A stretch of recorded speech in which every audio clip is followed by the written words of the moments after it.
Patay naman sa pananambang ang abogado ng umano'y big-time drug lord ng Eastern Visayas sa si Kerwin Espinosa at ama nitong si Albuera Mayor Rolando Espinosa Sr. na si Attorney Rogelio Bato. Nangyari ang pananambang sa Tacloban City. Bukod kay Attorney Bato, patay rin ang isang 15 taong gulang na batang kasama ng abogado. Sakay umano ng isang pickup truck ang mga biktima ng dikitan ng isa pang sasakyan. Isang slug ng kalibre 45 at mga basyo ng M16 ang nakuha sa crime scene. Hindi pa matiyak ang motibo sa likod ng krimen.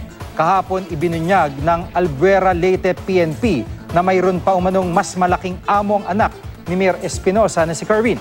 Ang impormasyong ito mula pa raw kay Mayor Espinosa na bumisita sa tanggapan ng PNP para isiwalat ang mga nalalaman sa operasyon ng anak.